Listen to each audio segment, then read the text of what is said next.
Vous êtes-vous déjà demandé pourquoi tant de gens restent pauvres? Au fond, cela tient souvent à leur état d'esprit et à leur comportement. Lorsque votre mentalité est orientée vers l'échec, vous avez beaucoup plus de chances de sombrer dans la pauvreté. Il existe des habitudes récurrentes que l'on observe souvent chez les personnes confrontées à des difficultés financières. Dans cette vidéo, nous allons explorer les 12 traits de caractère que les personnes pauvres ont tendance à partager. Si vous cherchez à éviter de tomber dans des difficultés financières, écoutez attentivement, et évitez ces tendances. Bonjour à tous, et bienvenue sur le Titan Cuirassé, une chaîne où vous pouvez apprendre sur l'investissement, les finances personnelles, la gestion de l'argent, la psychologie, et sur beaucoup d'autres sujets d'éducation financière, parce que les écoles ne vont pas le faire à votre place. Si l'un de ces sujets vous intéresse, ou si vous voulez apprendre à mieux gérer votre argent, et à jouir d'une plus grande liberté financière, n'hésitez pas à vous abonner, à me laisser un like, et à activer la cloche des notifications pour être averti chaque fois que je publierai une nouvelle vidéo. Sans plus tarder, plongeons dans le vif du sujet. Numéro 1, l'envie de s'enrichir rapidement.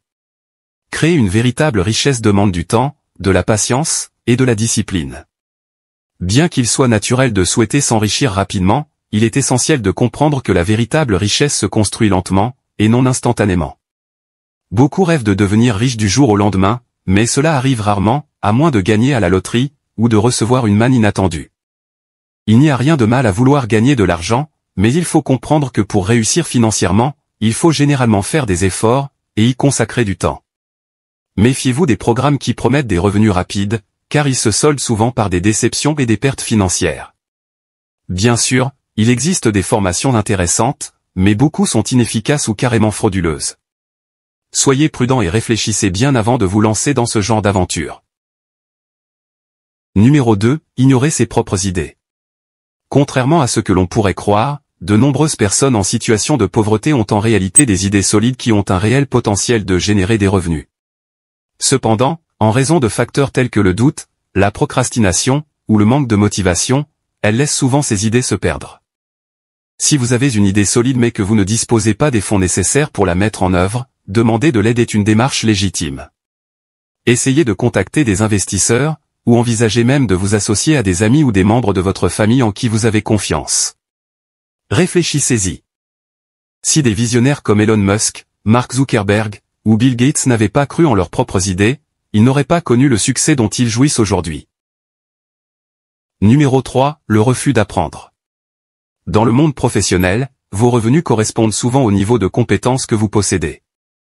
Les carrières telles que celles de médecin, d'ingénieur, ou d'avocat, en sont la parfaite illustration, où des connaissances approfondies et une formation poussée se traduisent par des revenus plus élevés. En revanche, les postes tels que serveur ou concierge sont généralement moins bien rémunérés, car ils sont plus accessibles et nécessitent moins de compétences spécialisées.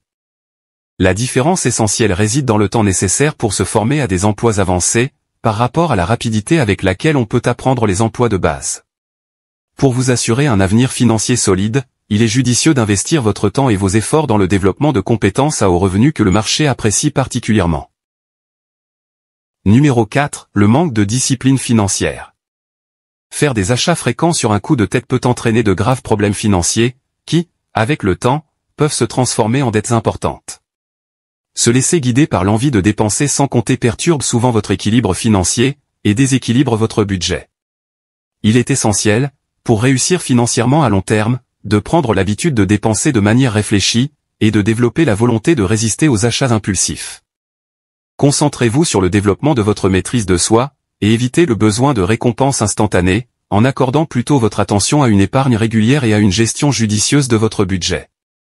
Lorsque vous envisagez des achats importants, donnez-vous du temps. Attendre permet souvent d'y voir plus clair, et de déterminer si cela en vaut la peine.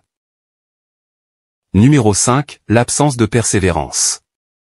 Beaucoup de gens ont tendance à abandonner trop tôt lorsque leur projet échoue, ou lorsqu'ils rencontrent des obstacles inattendus. Il est facile de baisser les bras lorsque les résultats ne sont pas à la hauteur de vos attentes, mais abandonner trop tôt revient souvent à passer à côté d'une chance de réussir. Pour atteindre des objectifs valables, il faut travailler dur, fournir des efforts constants, et faire preuve d'une détermination sans faille.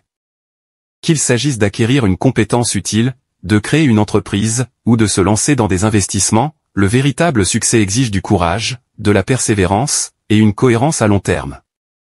Si devenir riche était simple, tout le monde serait déjà riche, et vous ne regarderiez probablement pas cette vidéo. Numéro 6, le manque de concentration. Il est essentiel de rester concentré et de suivre une voie claire pour atteindre vos objectifs. Avec une vision solide, de la détermination, et une concentration aiguë, les gens peuvent réaliser leurs rêves.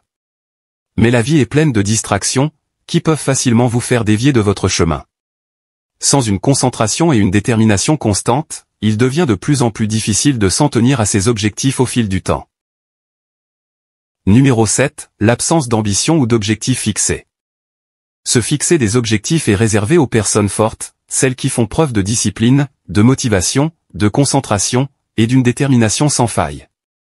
Ce n'est pas pour ceux qui abandonnent au premier signe de difficulté.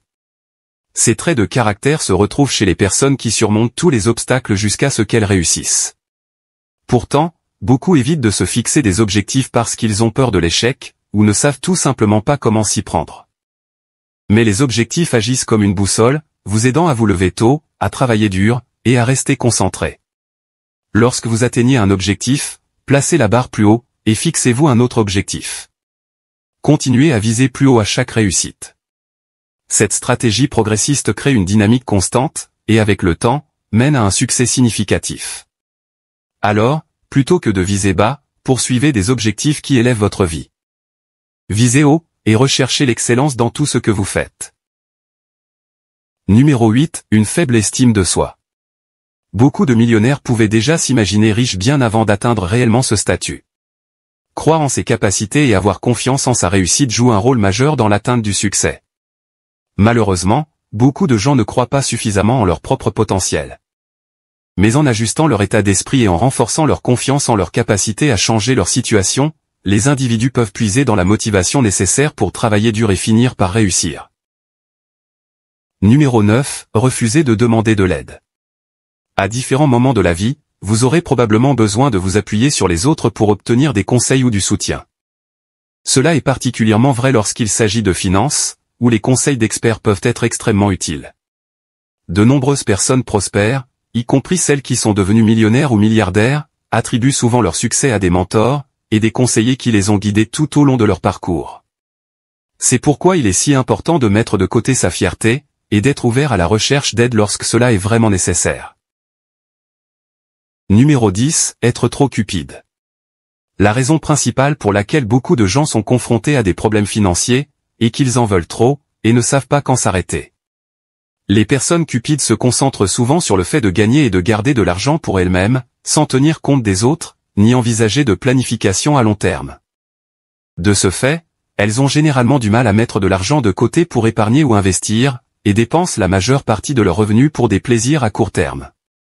Cette approche à courte vue conduit presque toujours à un épuisement des fonds. Pour ceux qui sont prisonniers de leur cupidité, la clé est de s'arrêter, de réévaluer leurs choix, et d'apprendre à contrôler leur envie de tout avoir. Avec des objectifs financiers clairs, de solides habitudes d'épargne et d'investissement, et les conseils d'experts, les gens peuvent se libérer de leur cupidité, et construire une stabilité financière au fil du temps. Numéro 11, rejeter la faute sur les autres. Beaucoup de gens rejettent souvent la responsabilité de leurs difficultés financières sur les autres. Se dérober à ses responsabilités et pointer du doigt les autres est un comportement courant, en particulier chez ceux qui ont des problèmes d'argent. Plutôt que d'assumer leurs erreurs, ils ont tendance à blâmer des éléments extérieurs tels que les systèmes gouvernementaux, leurs amis, ou leurs collègues. Mais refuser d'assumer ses responsabilités ne fait que ralentir les progrès. Pour grandir et s'améliorer, il est essentiel d'affronter ses échecs avec honnêteté, et d'y réfléchir profondément. Lorsque vous cessez de pointer du doigt et que vous admettez votre part de responsabilité dans les revers, vous ouvrez la voie à une véritable amélioration. Assumer ses erreurs et s'engager à les corriger est bien plus productif que de rejeter la faute sur les autres. Continuer à blâmer les autres non seulement bloque votre progression, mais peut également éloigner les personnes qui pourraient vous aider. Prendre ses responsabilités n'est pas seulement une caractéristique essentielle d'un leadership fort, c'est aussi un moteur de véritable croissance personnelle. Et numéro 12, la peur de l'incertitude. La peur, en particulier celle qui trouve son origine dans les « et si », peut être paralysante et freiner votre élan. Si la prudence et la recherche sont de mise en matière financière, la peur devient néfaste lorsqu'elle vous empêche d'agir même après avoir fait vos devoirs. Ce type de peur empêche les gens de se lancer dans des entreprises rentables simplement parce qu'elles leur sont inconnues. Pour éviter de vous retrouver dans une impasse financière, vous devez commencer à prendre des risques intelligents et mesurés. Comme l'a dit un jour l'entrepreneur Richard Branson, on ne peut pas créer une entreprise sans prendre un certain niveau de risque. Les personnes courageuses savent que l'incertitude fait partie de la vie, et qu'une prudence excessive ne mène pas à la croissance. La peur s'installe souvent lorsque les gens oublient ce qu'ils sont capables d'accomplir. Se lancer dans quelque chose de nouveau dans son travail ou son entreprise ne signifie pas que l'on va échouer, cela peut en fait être le premier pas vers une réussite à long terme. Voilà pour la vidéo d'aujourd'hui. J'espère que vous l'avez appréciée et qu'elle vous a apporté quelque chose. Si c'est le cas, n'hésitez pas à vous abonner, à me laisser un like, et à activer la cloche des notifications pour être averti chaque fois que je publierai une nouvelle vidéo, car j'en ai beaucoup d'autres de ce genre à venir prochainement, ainsi que des résumés de livres, et d'autres choses amusantes. Merci d'avoir regardé, et passez une bonne journée.